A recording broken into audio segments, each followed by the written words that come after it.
The Intergalactic Academy of Comparative Biology was a place unlike any other. Students from 100 star systems gathered there, each species curious to learn how life thrived beyond their own worlds. They came in all shapes, scaled, feathered, gelatinous, crystalline, and all of them agreed on one thing: humans were fragile.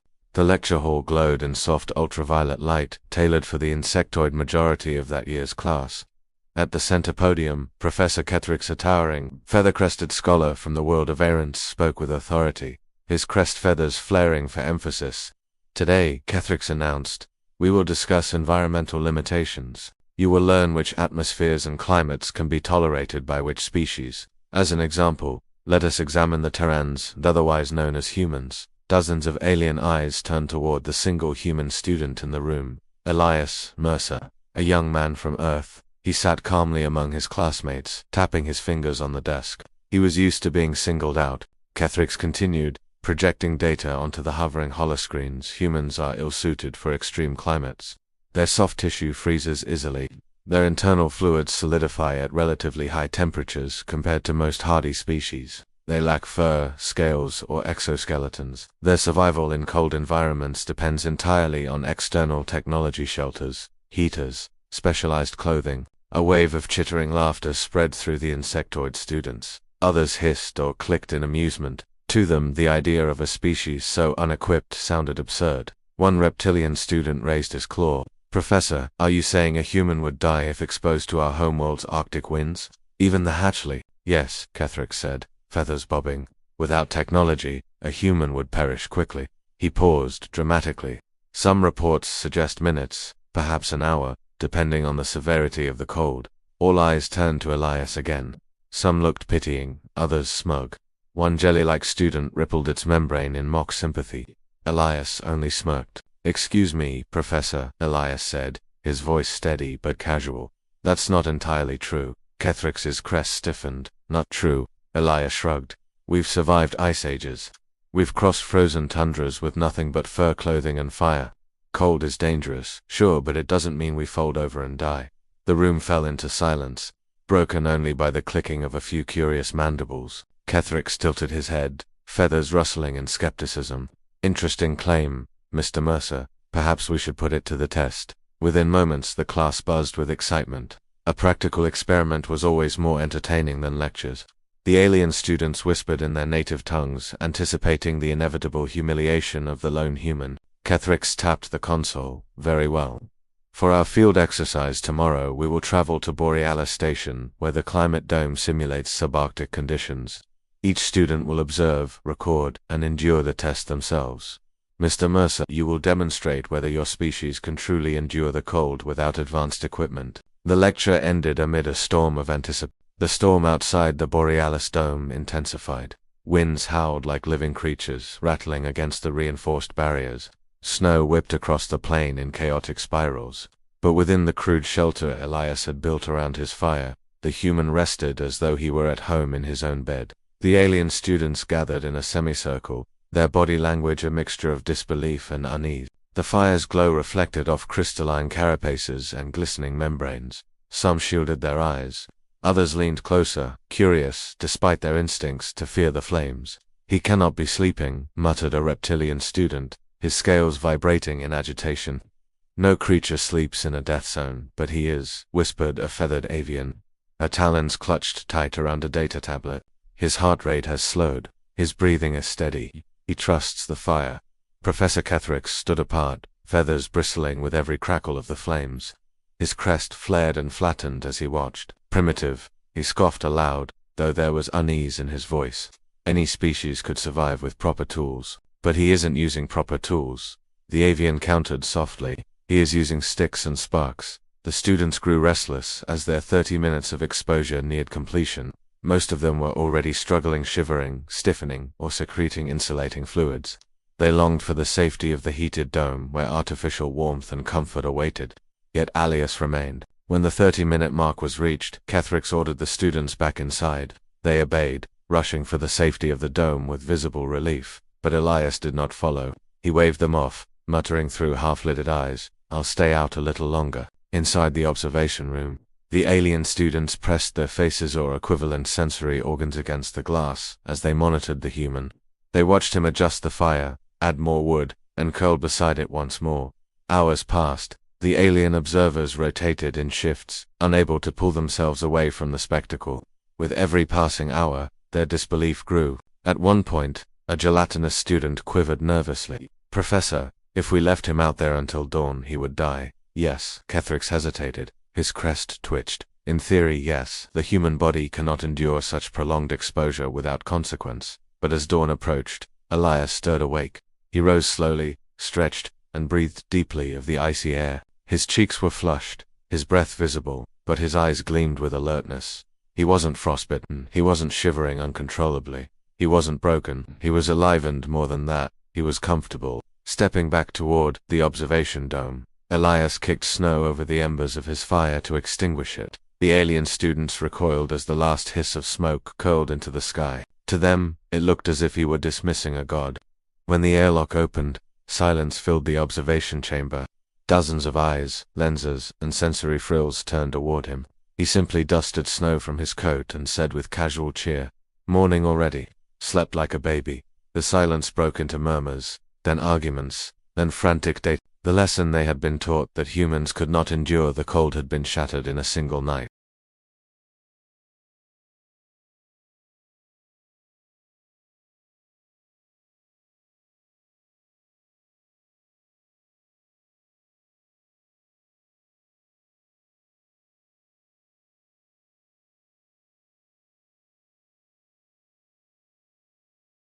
The transport shuttle hummed as it descended onto Borealis Station, a research dome located on the barren moon of Saris outside. Jagged mountains of ice loomed beneath a pale sun, casting long shadows over endless white plains.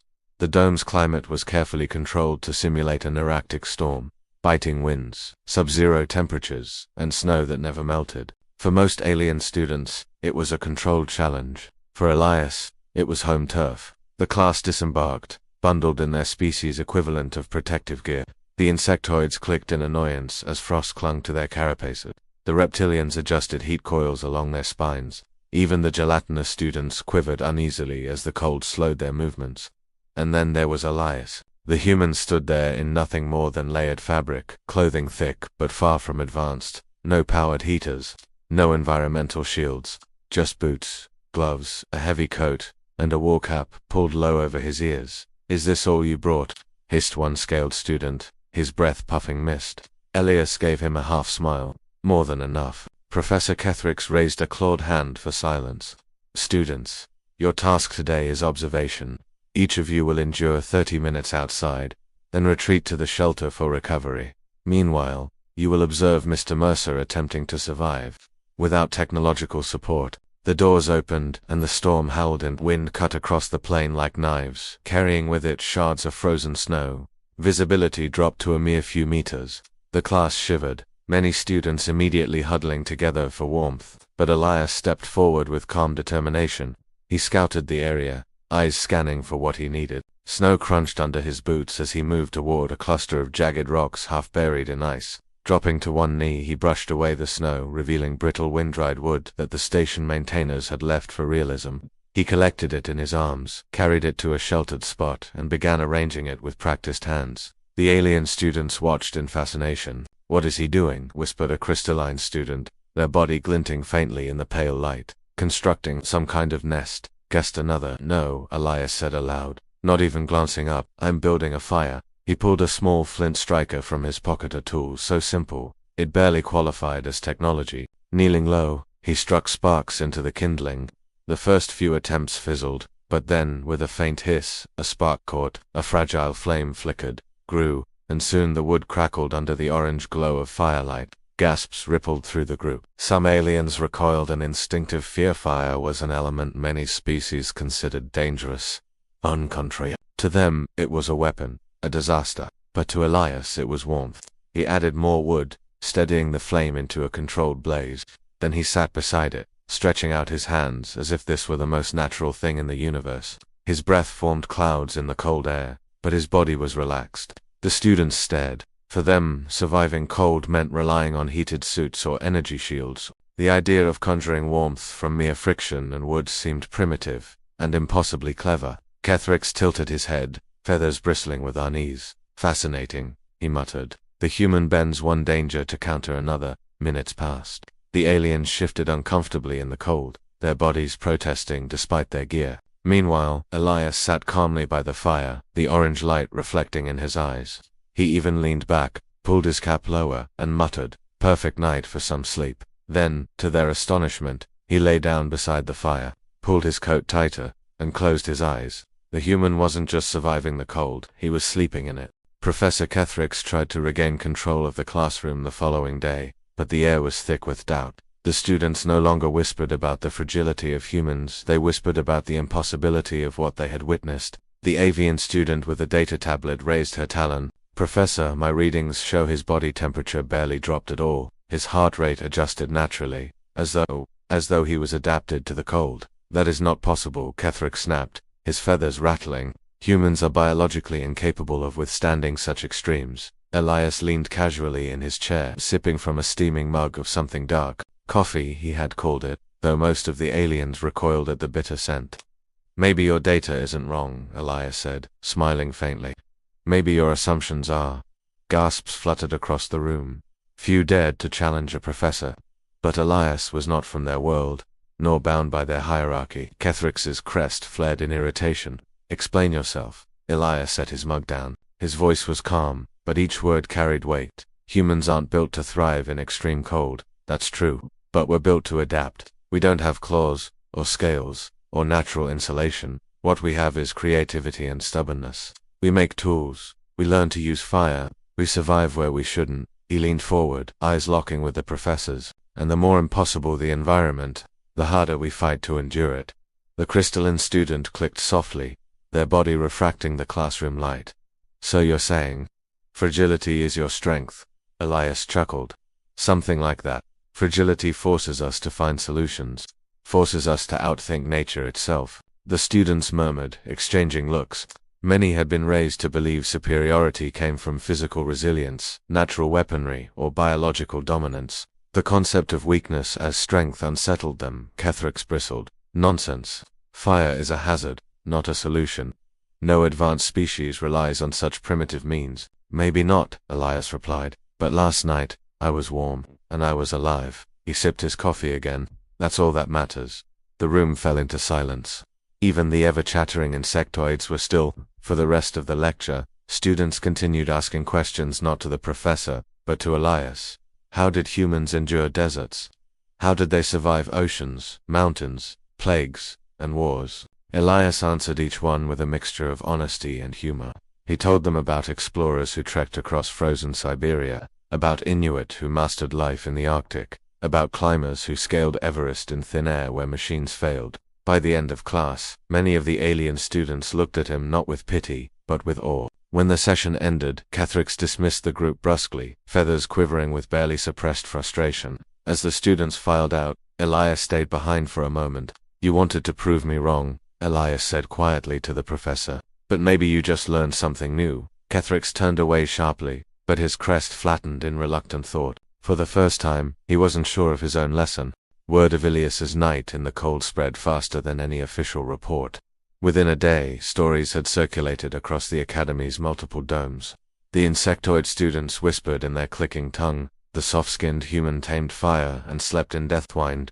The crystalline scholars hummed tales of a creature whose weakness had become its shield, and among the reptilians some scoffed while others admitted a grudging respect. One was overheard muttering, "If he can outlast the storm, perhaps he is not prey after all." For Elias, it was just another morning. He strolled through the halls with his usual easy gait, but everywhere he went, eyes followed him. He was no longer the subject of mockery. He was the subject of curiosity and unease. In the cafeteria dome, a gelatinous student approached, quivering nervously. "Human Elias," it bubbled. "Is it true that your people once lived on frozen wastelands for entire generations?" Elias chuckled. "True enough. Some of us still do." The gelatinous being shivered visibly. "And you, do not fear it." "Fear keeps us alive," Elias answered. "But fear doesn't stop us." That phrase repeated itself across languages, carried like a spark through the academy. Fear doesn't stop them. Meanwhile, Professor Kethrix found himself under scrutiny. Colleagues questioned his curriculum, asking whether his lessons about human fragility were outdated. Others challenged him in the faculty lounge, feathers flaring in agitation. "Your reports describe humans as weak," hissed a senior reptilian scholar. "Yet the students survived conditions you yourself would not attempt." Kethrix bristled, crest feathers trembling. One demonstration does not overturn decades of research. But deep down, doubt gnawed at him. He had seen it with his own eyes. The firelight flickering against the storm, the humans sleeping soundly while others shivered. Later that evening, Kethrix summoned Elias to his office. The room was dim, lined with ancient scrolls and glowing data crystals. "You have caused disruption," Kethrix said, his voice sharp but weary. "My students no longer look to me for authority, they look to you." Elias raised an eyebrow. "Not my intention. Intention matters little. Perception matters more. They see you as proof that their assumptions were wrong." Elias leaned back in the chair, arms crossed. "Maybe that's a good thing. Maybe they'll start asking better questions." Kethrix studied him for a long moment, feathers smoothing slowly. "Tell me, human Mercer, is it true that your species has survived not only cold, but every extreme environment your world offers?" Elias smiled faintly. "We've lived in deserts, jungles, mountains, swamps, even floating cities on the ocean. Earth tried to kill us in 100 different ways, and we're still here." Kethrix's crest lowered in reluctant respect. Perhaps fragility is not weakness. Perhaps it is the seed of resilience." Elias stood, offering a small nod. "You're learning, Professor." The Academy held its next lecture in the Grand Hall, a chamber so vast it could house entire starships. Students from many species had gathered, buzzing with anticipation. The topic on the board read, "Adaptation as Survival Strategy, a Case Study." To the students' astonishment, it was not Professor Kethrix who took the central podium. It was Elias. He didn't stride in with arrogance, he didn't gloat. He simply walked up, carrying a small metal bowl filled with wood chips. With a flick of his flint striker, sparks caught, and soon a tiny flame danced in the hall's carefully shielded enclosure. A ripple of unease spread through the crowd. Fire here in the hallowed lecture space. But none looked away. "This," Elias began, his voice steady, "is what kept me alive." He gestured to the flame. "Simple, primitive, dangerous, but also our oldest ally." He paced slowly, the firelight flickering across his face. "Humans weren't given armor. We weren't given claws, venom, or thick hides. We weren't given the ability to fly or breathe underwater. By nature's standards, we should have been extinct long ago. But instead, we learned, we created, we endured." The crystalline student hummed in resonance, the sound vibrating with fascination. The avian scribbled furiously on her tablet. Even the reptilian skeptics leaned forward, eyes unblinking. Elias continued, "You see fragility, but what you call weakness we call challenge. Every limitation we faced forced us to invent something new. Fire, clothing, shelter, tools. Every obstacle made us stronger, not weaker." He paused, letting the silence stretch. The flame crackled softly in the bowl, and when we look at the cold, the endless, merciless cold, we don't just endure it. We make it our home. We race sleds across frozen wastes. We build cities in snow. We climb icy mountains for no reason other than to prove we can. A ripple of astonishment moved through the hall. Professor Kethrix, standing at the edge of the platform, watched with his crest lowered in humility. For once, he did not interrupt. Elias leaned down, extinguishing the flame with a gentle puff of breath. Smoke curled upward, vanishing into the hall's filters. "When you study humans," he finished softly, "don't just measure our biology, measure our will. That's what keeps us alive when nothing else should." Silence filled the chamber. Then, slowly, one student began to clap an awkward mimicry of human applause. Others joined in, tapping claws, striking tails, humming resonant tones. A chorus of respect echoed through the hall. For the first time, humans were no longer seen as fragile curiosities. They were seen as survivors, creatures who turned weakness into strength. Later, as Elias left the hall, Professor Kethrix approached him quietly. "You have changed more today than I have in my years of teaching." Elias gave a wry smile. "Maybe that's what humans do best. We change things." The professor inclined his head in respect, and as Elias walked away, the students whispered not of fragility, but of fire, of the human who had slept in the storm and woken stronger than before.